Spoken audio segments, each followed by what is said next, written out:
So, I want to start with quite a wide question. Why did you go into politics?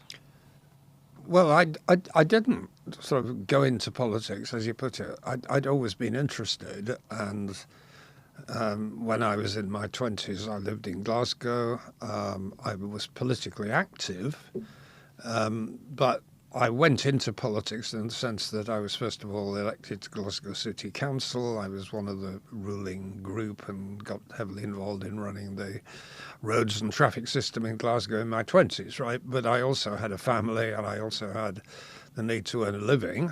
And certainly after the Glasgow experience, the next 25 years or so, I was doing career development, applying economics in the public, private sector, home, overseas, and with my lovely family.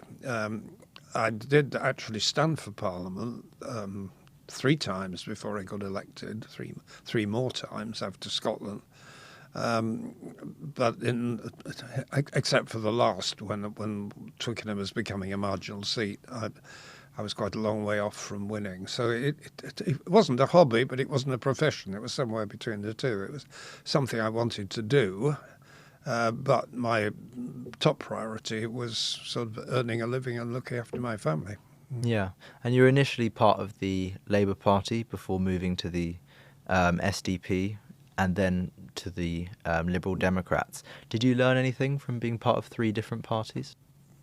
Well, I always felt, even as a student, that there was a kind of fault line around what you call the centre-left. There were a lot of people in the then Liberals, quite a small party in the 1960s when I got involved, and people on the Social Democratic wing of the Labour Party. There was a lot of overlap, and I honestly find it very difficult to choose the one or the other. I got involved in the Labour Party in Glasgow because the Liberals didn't exist effectively. It was Labour or Conservatives or Scottish Nationalists. So I got involved in the Labour Party. I had quite a lot of common beliefs. Apart from my experience as a city councillor, I worked briefly for John Smith when he was in the Callaghan cabinet as his special advisor, and I had great respect for him. So I felt perfectly comfortable in the Labour Party until after 1979, when there was effectively a civil war, and you had what's sometimes called the hard left, certainly in the place where I lived. I'd moved to Twickenham, who were dominant. I found very little in common with them. There were a lot of trots, hardline Marxist-Leninists. I had nothing in common with those people at all. And when there was a split and the Gang of Four, as they were called, led by Roy Jenkins, broke away from the Labour Party, I felt I had more in common with them. Yeah, and the SDP actually were polling very high during Mrs. Thatcher's first term in government. Do you think there are any parallels to their polling and their rise to today's Reform Party? I think there are a lot of parallels, and people are apt to forget them, and they should remember them. Because when you're at a period when there is popular disillusionment with the 2 major parties for whatever reason, they're going to look for another outlet. And at that time, the Gang of Four had credibility. They were saying things people wanted to hear. Basically, that we needed a moderate alternative to the extremes of left and right. But it turned out to be a bubble. When circumstances changed, and particularly the Falklands War, it polarised public opinion in a different way. The SDP, like the Reform Party today, had a lot of support across the country, but it was widely distributed. It didn't result in parliamentary seats in the 1983 election. I was in York. I was the candidate in York, and there was one point at which we thought we were going to win, but the support drifted away, and actually the SDP Liberal Alliance scored less well in the general election than existed before. A lot of Labour defectors actually lost their seats. So there is this kind of bubble phenomenon, and there is the phenomenon that you can have quite a high public opinion rating for a period of time, but it doesn't necessarily translate into parliamentary seats. Yeah, and do you think that reform, in the same way that the SDP did, could start to sort of flatline and lose their appeal? I think it will, but I think just focusing on reform is missing the central point that party loyalties are fragmenting generally. I mean, it's not just reform. The Green Party have come from nowhere to mid-teens in the public opinion poll. The Lib Dems have about the same. You've got the Tories much diminished, but they're still there. Then in Scotland and Wales, you've got nationalist parties. So we've got fragmentation, but our voting system is essentially built around two parties or two and a half. Yeah. So I want to talk a bit about the coalition now. You were a big part in the formation of the coalition, and Gordon Brown famously phoned you early on a Sunday morning trying to make the case for a Liberal Democrat and Labour partnership. Why do you think that the Liberal Democrats chose to go with David Cameron rather than Gordon Brown? Well, emotionally, I've often said this, my instincts were to work with Gordon Brown. I had a lot of respect for him, and I think our parties were more aligned than they were with the Tories. But there was a simple problem. Well, there were two problems. One was a problem of arithmetic. To have a stable government, you needed the Tories and the Lib Dems to work together. You could have cobbled together a multi-party rainbow coalition, but it wouldn't have survived very long. The second reason was that we were in an economic crisis situation. The country was just recovering from the financial crash, was in very deep trouble. There was potentially a major problem with so-called bond vigilantes that eventually brought down Liz Truss, but there was a great deal of worry at the time that Britain had a vast budget deficit that was going to require painful measures, and it required a strong government to deal with that. Yeah, and in hindsight, are you glad that you went with the Conservatives? No, I'm glad. I think it was the right thing to do. It was a very painful thing to do, and ultimately the Lib Dems suffered grievously from having been in the coalition at the next election, but it was the right thing to do. I think with hindsight, we could have, in the Lib Dem side, managed our relations with the Tories more effectively and a bit more, been a little less sucked in. It was a little bit too cosy at the leadership level, and I think the public sensed that and they didn't like it. They wanted us to retain our identity more. But anyway, whatever happened, we did lose badly in 2008, but the Lib Dems have bounced back again. I mean, it is a resilient party, and it was important, I think, that we did have the experience of government. Yeah, and Nick Clegg is quite outspoken about how successful the coalition was from an economic point of view in particular. Do you recognise that? Yes, I do. We went into government at a time of great instability and worry about the future. We lasted 5 years. If you contrast that with what's happened since, I think, 6 prime ministers, 7 prime ministers since. So it was a period of stability. I had my job for 5 years. I was able to do a lot in terms of creating improvements to the way bank lending operated, supporting innovation, trade promotion, a whole lot of things, which still survive as a constructive legacy, I think. And the mere fact that we operated there for 5 years, a lot of the economic indicators were going the right direction. We had a big fall in unemployment, for example.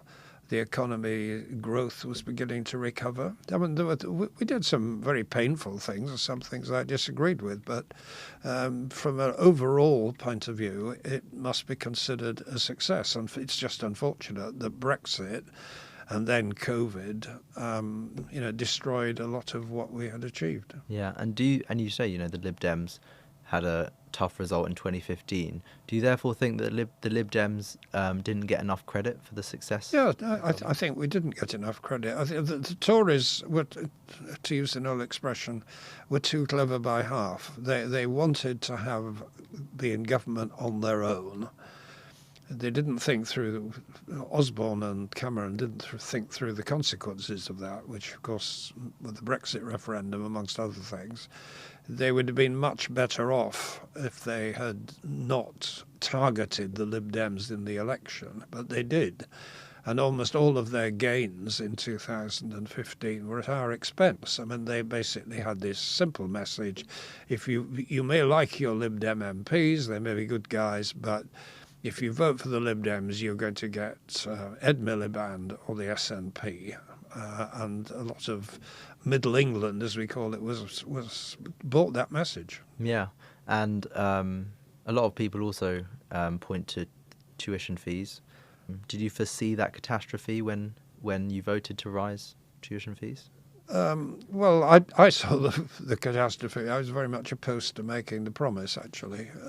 I could see it would cause a lot of problems, which it did. I don't actually buy the argument that a bad result in 2015 was because of tuition fees. We had already lost large numbers of voters before that problem arose. About half of the Lib Dem vote consisted of Labour-inclined people who didn't forgive us for working with the Conservatives. So even if the tuition fee event had not happened, we would have done very badly at the next election. It was going to happen. But the tuition fee issue itself, it was very foolish. I think that we made that promise. Privately, I said that at the time. Some of us did. But we were stuck with it in government. It was perfectly clear that we had no alternative. Well, we did have alternatives, but they were even more unpalatable. We could have drastically cut the number of students. We could have taken money, even more money, from further education, which took a hit anyway, but we effectively killed off the further education sector. We wouldn't have been able to do what we did in boosting apprenticeships, a whole lot of things. But we took the decision that universities have to be financially sustaining, and that was the only way to do it. Yeah, and you mentioned earlier that the leadership was quite cosy. But you were business secretary, you were a big part of that cabinet. What were Cameron and Osborne like to work with? Well, actually, rather easier than the public image might suggest. I found Osborne easier to work with because he had a sort of private charm and humour which wasn't apparent to the outside world necessarily. Cameron was he's now been demonised and criticised because he made this terrible gamble and failed over the Brexit and because of his entanglements with Greensill. But when he was Prime Minister, he was actually quite good at being a Prime Minister. He was a very good chair of the cabinet. He was very good at resolving disputes within government. He was, I think, respected by people on both sides of the coalition, and was, at the time, was thought to be a, above average Prime Minister. Yeah, and Cameron and Osborne are often, are blamed directly, and are always touted with the headline of austerity. And Rachel Reeves was has been very clear for a while, saying there'll be no return to austerity. It's been a big part of their message. But austerity was part of as you say, quite a successful period of government. So do you think that it's actually got a unfairly poor rep? Yes, I think so. It's a slogan, right? I mean, it's never been terribly clear what it means. I mean, any government of any party was going to have to engage in what's called fiscal retrenchment. Right, there was going to be quite a long period of cuts, either in government services or tax increases. And the Darling Plan, as it was called, the outgoing Labour government, involved a very painful period of fiscal correction because we were in a very bad position. The government had spent vast sums of money bailing the economy out after the banking collapse. It was the right thing to do, but it meant that there was a big legacy of government debt that then had to be dealt with. So any government was going to make painful decisions, which is now called austerity. The question, I think the relevant question is, did we have the right balance of tax rises and spending cuts? And we could have chosen a different mix. I think probably it would have been better if we had had a bit more taxation and a bit less spending cuts, but it wouldn't have made an enormous amount of difference. And one of the reasons that taxes played a lesser role for the coalition was because we put so much emphasis on lifting low earners out of taxation through raising thresholds, which is actually a Lib Dem policy. So you can't blame the Conservatives for that. Yeah, and although the Lib Dems had a tough result in 2015, do you think that coalition is should still be viewed as a good idea for the Liberal Democrats, particularly being such a strong force in Parliament today since the last election? Yes, I don't think Ed Davey, if he's still leader in 2 or 3 years' time, is why he shouldn't be. I suspect his first instincts will be to look to another form of cohabitation, presumably with Labour, if the circumstances arise, rather than going into a formal coalition. But I mean, coalition happens all the time in local government. I mean, the Lib Dems are very powerful in local government, and often it's Lib Dems on their own. Sometimes we work with other parties, Labour and Conservatives and Greens. So, our natural approach is to collaborate with other people in a wider national interest. And that's the way that liberal parties in Europe behave. So, had it not been for our experience of dealing with the Conservatives, I think we would approach the future expecting it to be one of the options. But having been done over by the Tories last time, I think the instinct will be to look for a less formal linkage in future parliaments with whoever party we're working with. Yeah, and interestingly, the Lib Dems did incredibly well last year in the election with 72 MPs. But interestingly, their share of the vote was about 12%. But one of the Lib Dems' big things that they advocate for is reform of the voting system. Do you think that actually the Lib Dems have actually cracked first past the post, and it's actually could actually be more beneficial for them to continue to concentrate their vote into certain areas like they are at the moment? Yes, we have learnt to game the system, and I think we got 11% of the popular vote and 11% of the seats. So you could say for the first time in our history we got a fair outcome. But actually the party is still very committed to reforming the vote system, because the British vote system, it doesn't work. It's producing parliaments that are totally unrepresentative of public opinion, like the present one. I mean, the vast Labour majority is not reflected in the country. It wasn't even at the election time. And it's produced a government which is in office but not in power. But it's created a very anomalous situation.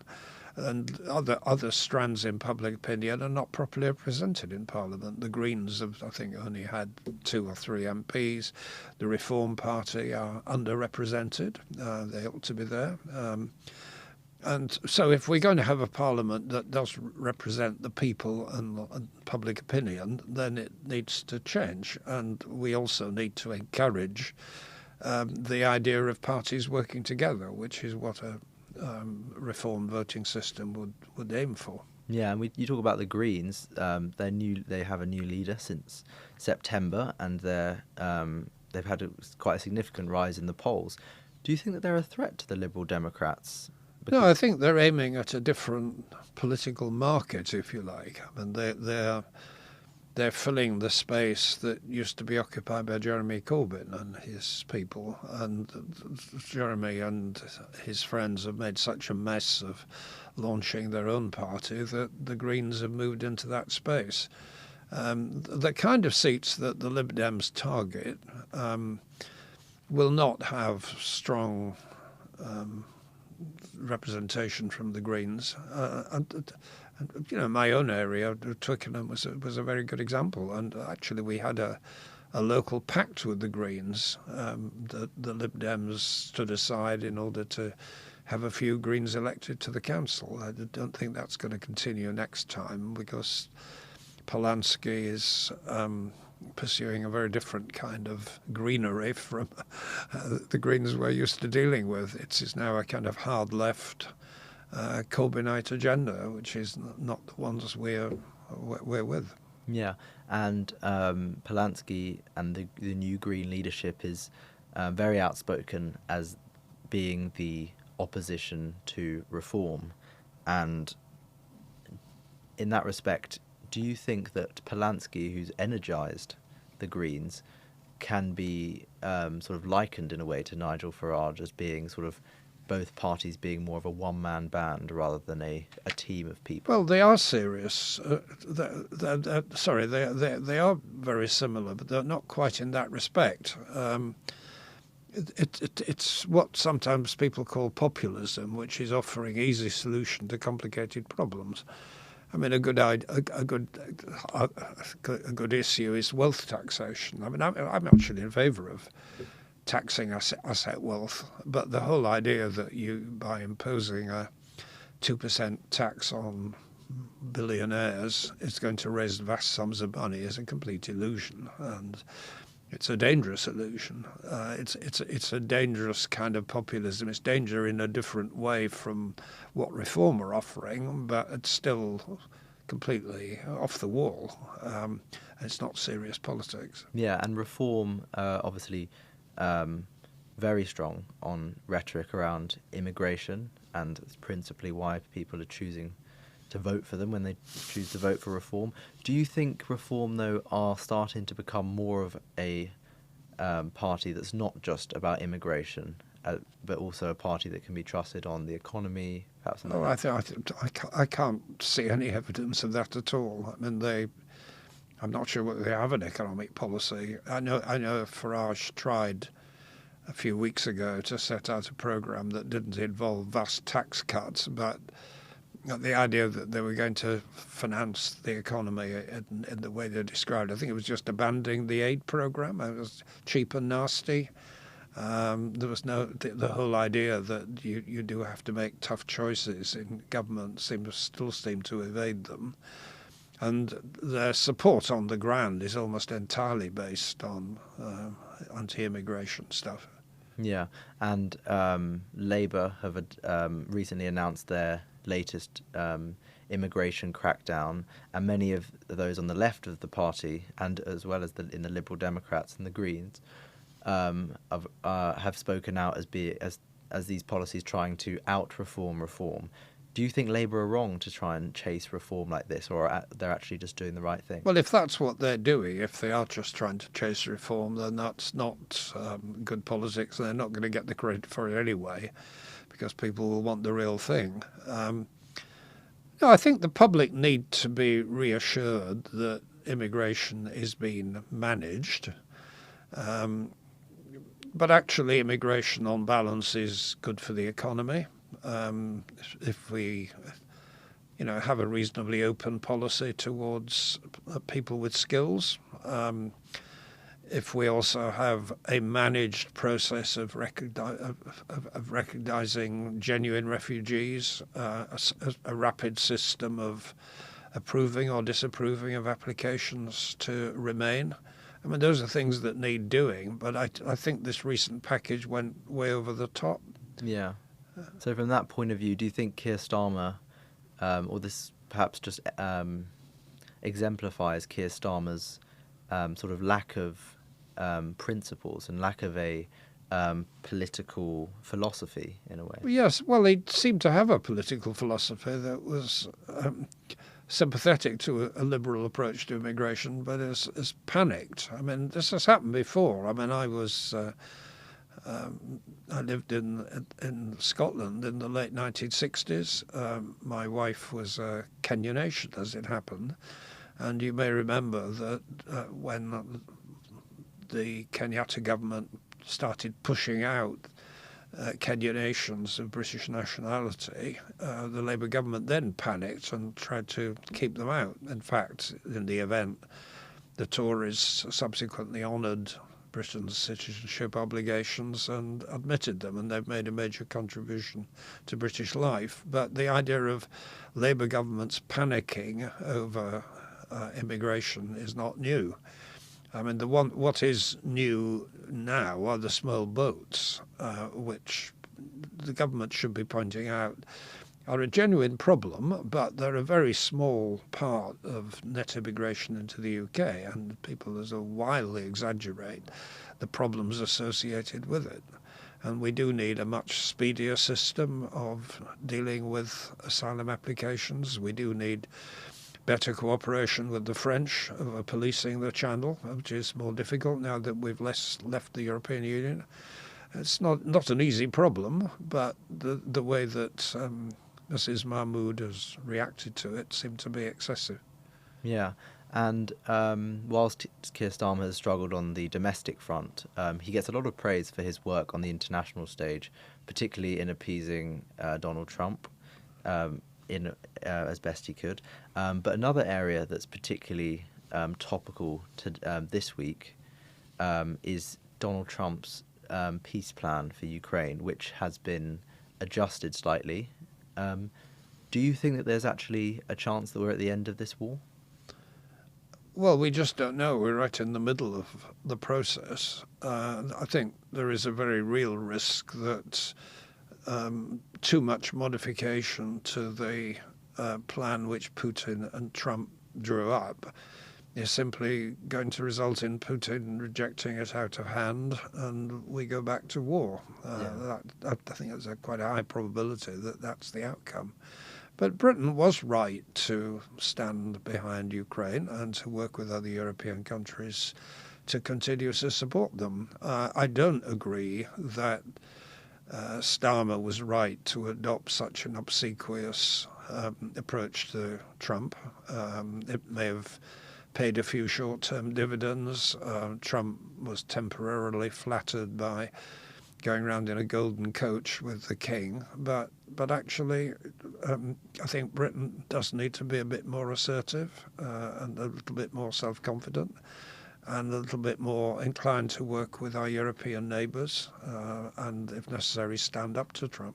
Yeah, and working with our European neighbours, do you think defence spending is a big area that we can collaborate? Well, we're going to have to, and we are going to have to spend more on defence, which is another reason for worry about the budget. The government really does need to come clean and tell the public that if they want properly defended country as well as decent health and education and all the rest, somebody's going to pay for it. Yeah, and do you think the West are getting something wrong about Russia and China? Well, I've been writing about China, as you may know, and visiting China and writing about it, and they are formidable kind of economic competition, but there's also potential substantial benefits of dealing with China, economically speaking. They're not a military threat to the UK. But, you know, there are threats and there are opportunities, as there are any other business relationship. And we've got to get the balance right. Russia is quite different in the sense that they have been openly attacking a European country. They've made it very clear that they are pursuing warfare through so-called grey zones, using cyber attacks, cutting undersea cables, provoking military confrontations. It's a very different setup than the relationship with China, which we've got to treat separately. Yeah, and we saw recently what some people call the Chinese spy scandal. Do you think China is becoming a real threat to the UK? Well, there are threats and there are opportunities. It's a question of the two. I thought that the Chinese so-called spy scandal was absolute nonsense. I mean, what they were accused of doing was enlisting the help of a couple of Conservative Party researchers whose espionage consisted of telling the Chinese what they could have read in the Daily Telegraph anyway. And there was somebody who was alleged to have been a member or supporter of the Chinese Communist Party who was working in the office of a very obscure Labour MP. I mean, this is petty stuff, and you contrast that with leading American politicians, including their vice president, let alone Musk, publicly calling for the overthrow of the British government or changing our policies. I mean, that is serious political interference. What the Chinese are doing is it's annoying and possibly improper, but it's on a different scale. Yeah. I want to end with just a few quick fire questions. Do you think Keir Starmer will be Prime Minister this time next year? No, I don't think so. I think they will try and get someone else. After the May elections? Yes, probably. Yeah. Yeah. Do you think, therefore, that this was Rachel Reeves's last budget as well? Probably. Not necessarily, but probably. Do you think we could see an early election? No, I don't think that's likely. It's not necessary. We desperately need to stop this national ADHD, constantly changing, looking for scapegoats, switching leaders. More elections is the last thing we want. Do you think Donald Trump will win the Nobel Peace Prize? No, I don't think so. Do you think that the wave of right-wing populism will continue with J.D. Vance and Nigel Farage? Well, it will continue with J.D. Vance, probably. Not certainly, but probably. I suspect Nigel Farage may have reached his peak. And finally, who do you think is the most underrated UK politician? Well, that's a very, very difficult question. Actually, I think, although it pains me to say it, the leader of the Conservative Party, who is just generally regarded with contempt by almost everybody. I disagree with most of what she says, but she's a perfectly capable, intelligent woman and is being seriously underestimated, I think. Yeah, and she did a quite incredible reply to the budget today. She eviscerated. It was quite something to watch. Well, I saw a bit of it, and it's obviously been written well in advance. But yes, no, I'd need to see that. But no, I'd say more generally, I think she's not great, and she's very limited in some ways. But your question was underestimated, and I think certainly is. So Vince, thanks so much for joining me today.